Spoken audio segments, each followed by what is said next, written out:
1 2 3 start.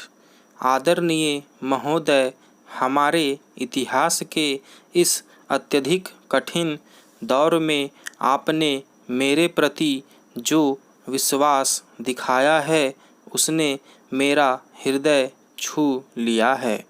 मैं अनुभव करती हूँ कि हमारे सामने जो इतनी चुनौतियाँ हैं उनमें से हम पहली चुनौती का सफलता से सामना कर चुके हैं और यही एक ऐसी चुनौती थी जो हमारी पार्टी की एकता के लिए खतरनाक थी। हमने साथ मिलकर पहला कदम उठाया है। मैं आशा तथा ईश्वर से प्रार्थना करती हूँ और मुझे इस बात का विश्वास भी है कि भविष्य में भी हम साथ मिलकर ही काम करेंगे। जब अपने उद्देश्यों और काम के तरीकों के बारे में सहमति हो तभी एकता का कुछ अर्थ होता है। सदा कांग्रेस के ऊंचे आदर्श रहे हैं। अनेक बार हम अपने रास्ते से भटके हैं। अनेक बार हमने गलतियां की है। हमारी बहुत सी कमियां हैं, लेकिन सदा हमारा यही प्रयास रहा है और आज भी है कि हम इन लक्ष्यों को पूरा करने के लिए अधिक दृढ़ता से आगे बढ़ें। हम केवल वादों की उलझन में नहीं फंसना चाहते। हम जब समाजवाद शब्द का प्रयोग करते हैं तो इसका अर्थ है पूरे देश के लोगों की भलाई। गाँव में रहने वाले भूमिहीन किसानों की भलाई, जो गरीबी का सबसे बड़ा कष्ट भोग रहे हैं। हमें इनकी भलाई के लिए भरसक प्रयास करना चाहिए और उन लोगों की भलाई के लिए भी जो कारखानों में काम करते हैं।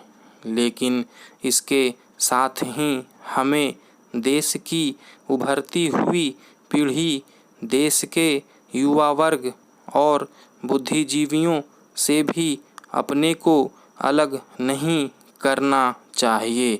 हमें उन लोगों की कठिनाइयों पर भी ध्यान देना चाहिए जो सरकारी कार्यालयों में और दूसरे कार्यालयों में काम करते हैं। वे लोग जो हमारी आवश्यक सेवाओं को चलाते हैं, क्योंकि यही लोग भारत के सच्चे लोग हैं।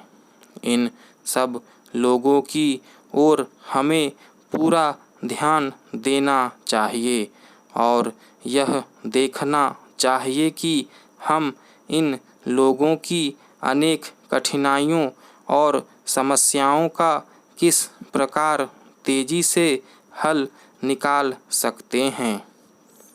आज कोई भी जिम्मेदार व्यक्ति अथवा पार्टी ऐसा कोई वक्तव्य नहीं दे सकती जिसमें बड़े बड़े वायदे किए गए हों।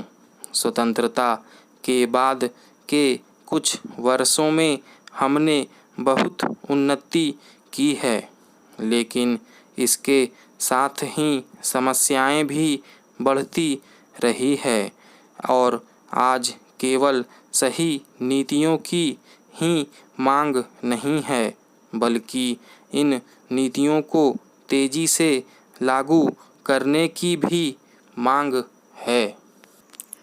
आदरणीय महोदय, यह समय कठिन परिश्रम का साथ मिलकर आपसी विचार विमर्श से और अपने देश के विशाल जन समुदाय तथा सब वर्गों की महत्वाकांक्षाओं के अनुरूप काम करने का है।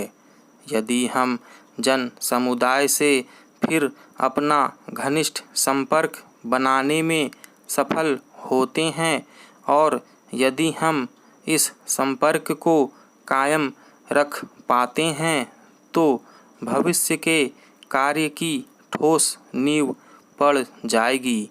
आज हमारे सामने बदली हुई परिस्थितियां हैं, हमें बताया गया है और यदि आंकड़े सही है तो 1994 से वोटों की संख्या में केवल 5% ही उतार चढ़ाव हुआ है। लेकिन फिर भी बेहद बदली हुई परिस्थितियां हैं। आज हमारी पार्टी की ही सरकारें नहीं है बल्कि कुछ राज्यों में हम विपक्ष में हैं। हमें लोकतंत्रीय तरीके से काम करने का अच्छा स्तर कायम करना है। हमें भविष्य में साथ मिलकर काम करना है। जहाँ कहीं भी विपक्ष देश की भलाई के लिए कोई काम करता है, जहाँ कहीं हम यह अनुभव करें कि विपक्ष सही दिशा में काम कर रहा है तो हमें उसके साथ मिलकर काम करना है। हमें अन्य दलों की सरकारों का केवल विरोध के लिए ही विरोध नहीं करना चाहिए, जैसा कि कभी कभी स्वयं हमारी सरकारों के साथ हुआ है।